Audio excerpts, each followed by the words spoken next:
Our guest today is the treasurer for the city of Chicago. She serves on 5 pension boards.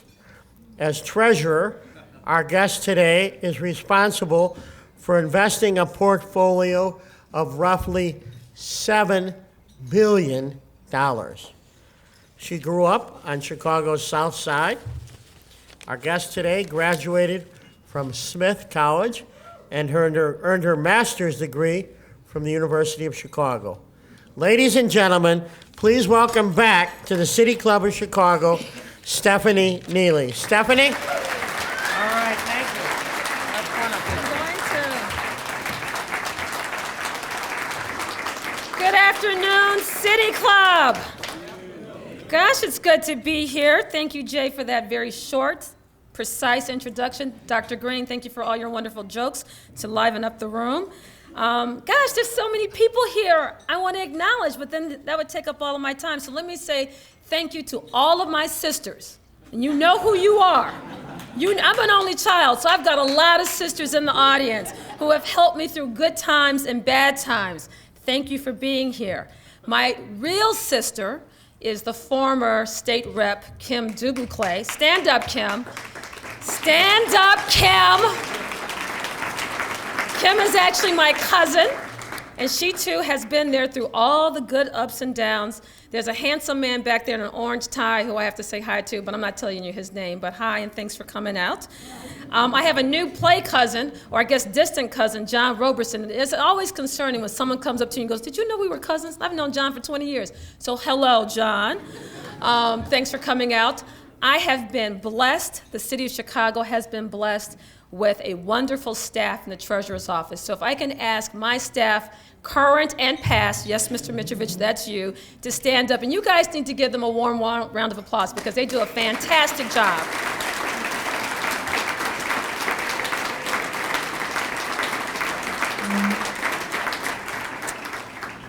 But I really must thank the man who made me, and that would be Mr. Bill Thanoukas. Bill Thanoukas, stand up. That's right, John Dory, laugh at him. Bill Thanoukas, stand up. I am here today because of Bill Thanoukas. And ladies, let me tell you, he's single. He's single, ladies, he's single. So Bill, next time you ask me to acknowledge you, be careful. He did, he texted me, "You better acknowledge me." So there you go, you're acknowledged.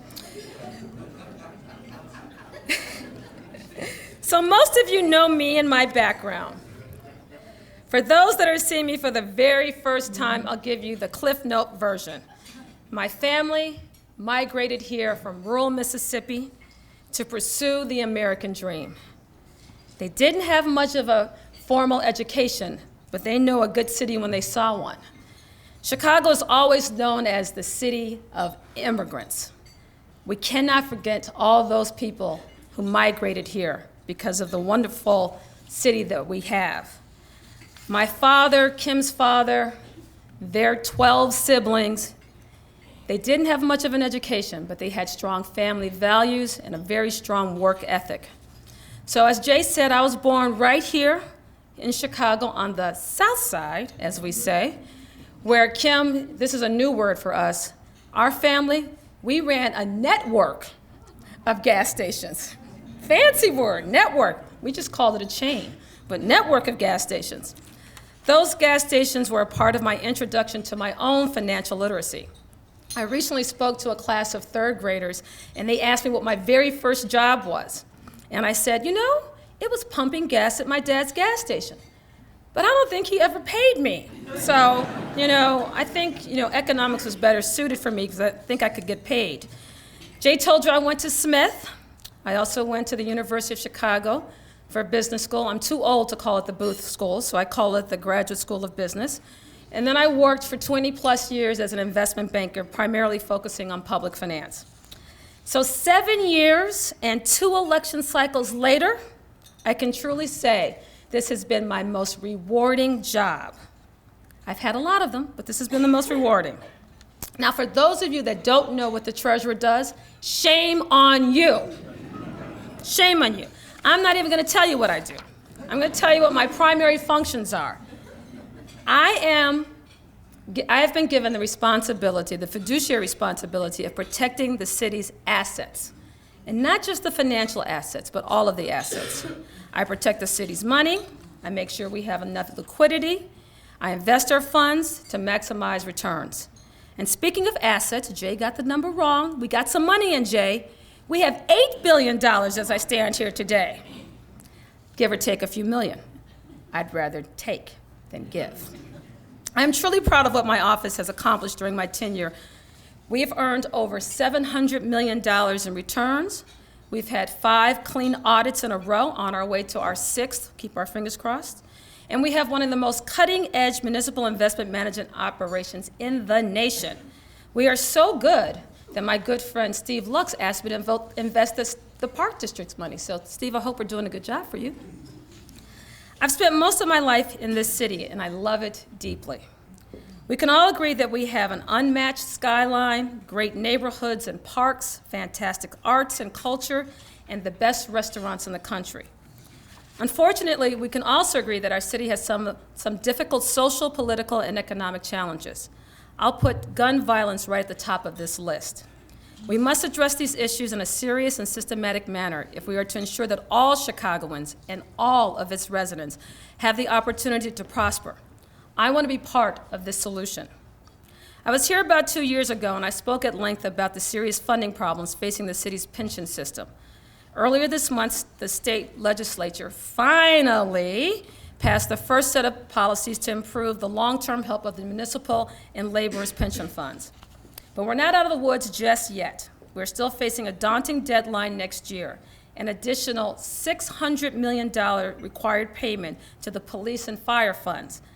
That is a result of pension changes made in the waning hours of 2010.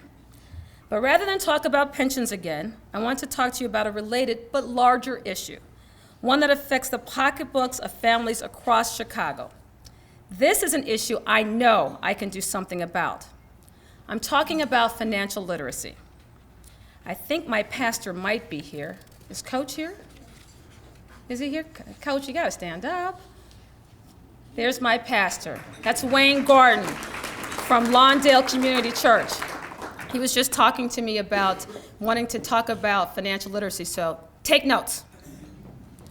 I'm talking about teaching people how to make good decisions with their money, providing the financial tools people need to run households, plan for retirement, pay for college, and build businesses. Financial basics like saving for a rainy day, making a budget, building and managing credit, and investing for the future. Some of us may have learned money management from our parents, or if you're old school like me, you may have learned about it in home economics. But too many have no exposure to financial literacy, or worse, they've learned really bad habits. Our bling culture glorifies spending to excess, like shows like Real Housewives of you whatever. With a strong financial foundation, it's easy to fall into a vicious cycle. Impulse buying, maxed out credit cards, zero balance savings accounts, and using payday loans as a last-ditch effort to get out of debt. Here's a sobering fact. We live in the richest country on the planet, but we have the lowest savings rate of any country. Our citizens spend money they don't have, and they end up deeper in debt and further away from financial independence. There are serious social costs to a lack of financial literacy. It affects families' stability, children's ability to pursue higher education, and ultimately erodes a neighborhood's vitality. It ends up widening the gap between the haves and the have-nots. As a protector of assets, I believe that it is my civic duty to try to solve this problem. So what has my office been doing since I became treasurer? I'll start with our involvement with young people, our most precious asset. Every study done on financial literacy shows we need to start teaching it at a much early age. If your child can tell the difference between a $1 bill and a $20 bill, it's time to teach them what they can do with their money.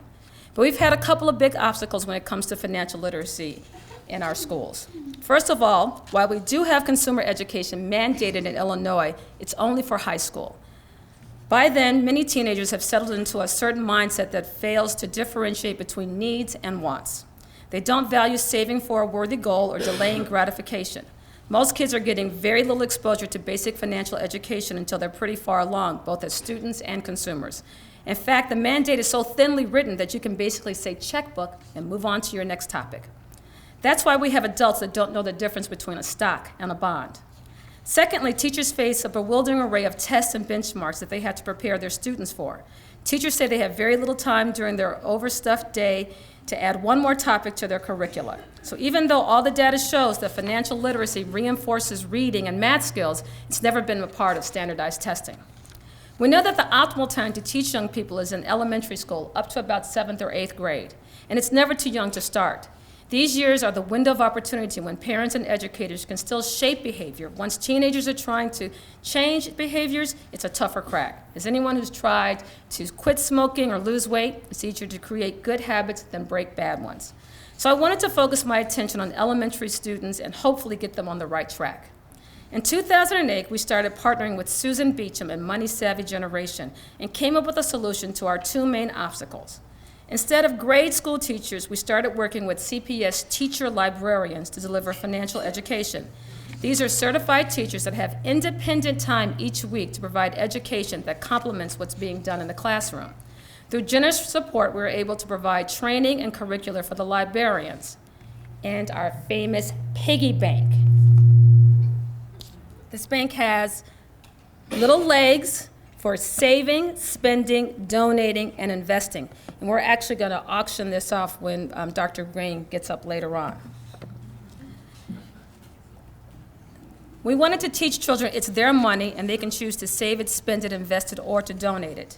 Using this approach, we have reached nearly 250,000 CPS students since 2009.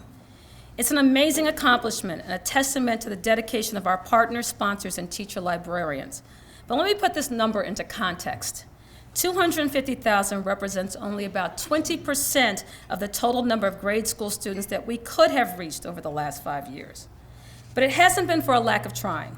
We created a website called Save, Spend, Grow, aimed at helping parents teach kids money basics. And next week, we're launching a major initiative in 100 Chicago public schools called Talk with Our Kids About Money, or TUCAM. So despite all we've accomplished, we still have a lot of work to do. And I'll talk about some ideas for the future a little bit later. The other big issue I want to tackle is the unbanked and underbanked population of Chicago. For those of you that don't know what it means, unbanked means that you currently have no checking or savings account whatsoever. Underbanked means you have an account, but you're still using high-cost predatory financial services like payday loans and check cashing. At least 1/3 of Chicago households fall into one of these categories. And when you look at African American and Latino households, that number jumps to nearly 50%. There are plenty of reasons why people don't have accounts. Maybe they do not know, have had a bad experience, or prevented to getting one due to bad mistakes. The main issue is that not having an account costs people money, and it is unsafe. So as a protector of assets, I wanted to do something about it. In 2011, my office put together a group of banks and community-based organizations to work on this issue, and we call it Bank on Chicago. The banks agreed to provide access to low or no-fee checking accounts at their branches and to provide a pathway for people who needed a second chance. The community organizations committed to engage their prospective residents and to show them why bank accounts are useful and how to use them well. Hopefully this will put payday lenders out of business in Chicago. In 3 years since Bank on Chicago started, the partnership has grown to 13 banks and 33 community organizations. And this great partnership has led to thousands of individuals getting their first account or rejoining the banking system. We're continuing to target the neighborhoods with the greatest needs, and while we still have a lot of work to do to make this partnership even stronger, I'm excited about its future. So those are the things that we've been doing. I'm now going to talk a little bit about the future. If we all agree that being part of the financial mainstream is the best place for someone to keep their money safe and reduce unnecessary fees, then we need to ensure that there are pathways to get there, regardless of where someone starts or what zip code they live in. Starting this year, we will be focusing on implementing initiatives that we know will help put people on the right path at each important stage of life: kids, young adults, and seniors. Let me give a few examples of what I'm talking about. I mentioned earlier that there are thousands of kids that get little or no financial education during their schooling. The best way to ensure that every kid gets smart about money is by making it a part of their education curriculum. Next month, Chicago Public School will roll out the first of its kind financial literacy K-12 teachers in Chicago Public Schools. This is something I've been fighting for since I came into office 7 years ago. I want to thank Barbara Bird-Bennett for bringing this dream to fruition. The purpose of this guide is to provide strategies for teachers to incorporate financial knowledge and skills into their curriculum at every grade. My office is partnering with CPS to help them implement this initiative. The first step is to convince teachers that incorporating financial topics into their curriculum is not a burden, but a valuable tool to engage students. We all know kids like money, and we all know they like to spend it, but we want them to know more about it. My son learned at an early age how to save his money for things that he really wanted. He actually was given one of these piggy banks when he was 5 years old. He still has that piggy bank. He's so good at saving money that he saves all of his money and he spends all of mine. That's what I call a pathway to wealth, and it's a good deal if you can get it. But we want to make sure that every child gets access to financial skills that will put them on the right path. We're working to provide teachers access to professional development workshops, online resources, and opportunities to work on their own finances so that they are comfortable talking about this subject. And if they get really excited and want to do a full-fledged curriculum like Money Savvy, we want to make sure they can get it. For many teens, a summer job is their first opportunity to learn basic job skills and responsibilities. It's also a great opportunity to teach tangible financial lessons like how to set up a bank account and automatically deposit your paycheck. Too many kids in Chicago mimic the behavior they see around them and take their paychecks to check cashers. Chicagoans spend over $100 million a year on check cashing alone.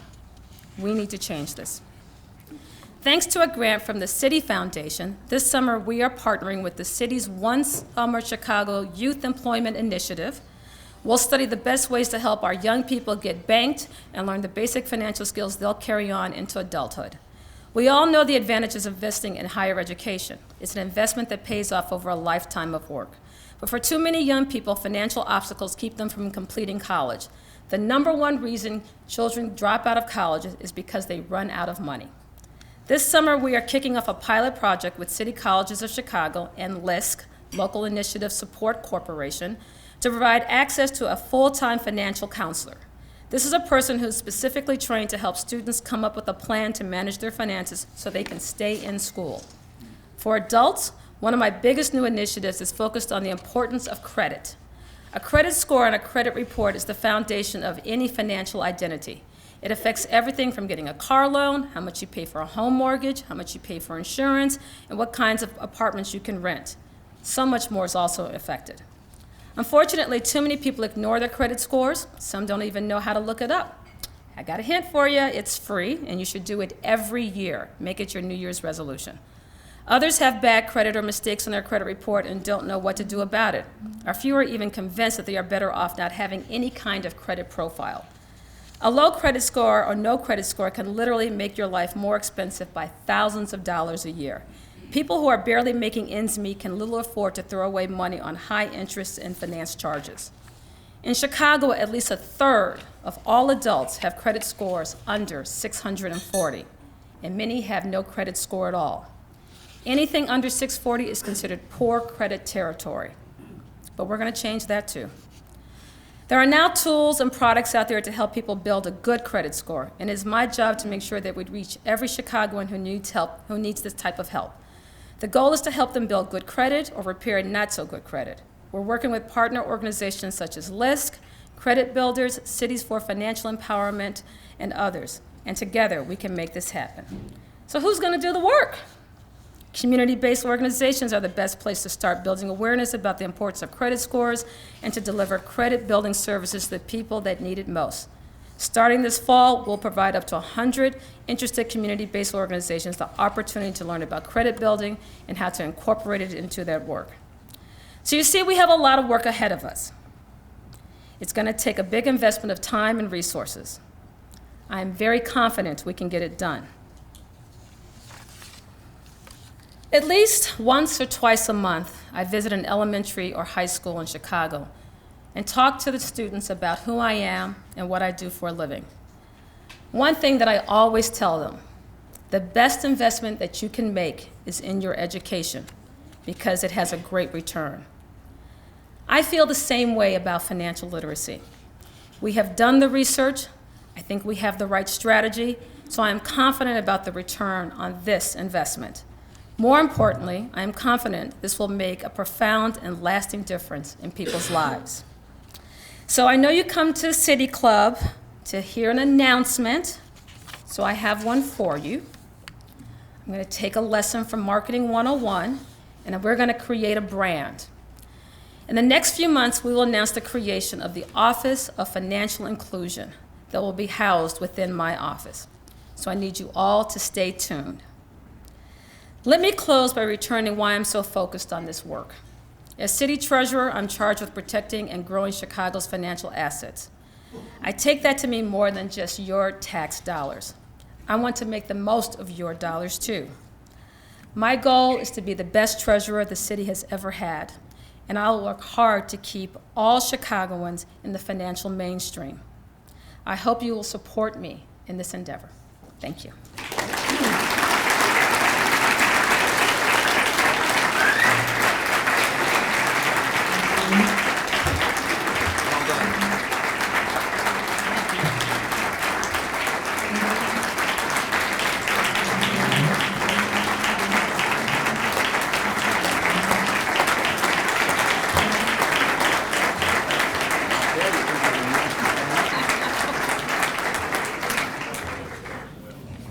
Well, I think they liked you.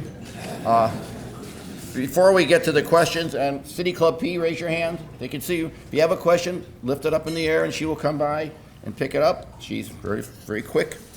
We do have to we missed a couple of announcements, a couple of people. That woman running around here with her camera, former Channel 32, Lily Chacon, working out for Stephanie Neely. Not a standing ovation, but not bad, not bad. From the Daily Whale, all the inside stuff, Dennis Granger. Dennis, right over here. And Miss Jackie Robinson-Ivy, I have to take a moment of personal pride. One of my students is here, who's now the Community and Government Relations Director for the CHA. Louis, where are you? Stand up. Louis Raymond, where are you? All right. Always like to see employed students. I want you to know that. All right, here we go. John, and even phonetically, Frigo. You gave a really good talk. This question has nothing to do with it. Why is the city of Chicago issuing long-term bonds to pay for short-term maintenance needs?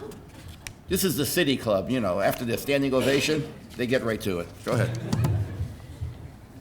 The question is, why is the city issuing long-term bonds to pay for short-term maintenance needs? Well, you know, the yield curve is pretty low right now, so even long-term borrowing.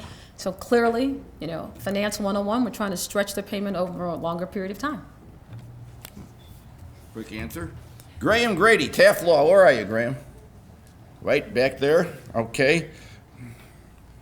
You know, these questions don't have to be lengthy. Will you please describe what you have done to foster greater use of women and minority-owned businesses by the city and your 5 pension boards? No softballs here. Go ahead. No. Let's see, what have I done? They would say I've done nothing, but we do about 60% of our trades with women, minority, and disabled person broker-dealers and within my office. I have been instrumental in implementing goals for all the pension boards. I obviously hold to task all the managers that come in. I even ask questions like, how many African American and Latinos do you have on the team? Because I don't really want to know about support staff or people in the mailroom. I want to know about people, and I want to make sure people are given the opportunity to work for us. Okay. Albert Ortega, where are you? Here. All right. You want to ask Ms. Neely a question? You come see her afterwards. And kind of blatant, you know, I mean, City Club is above board. If you want to cut a deal with the treasurer, you just discuss it. So,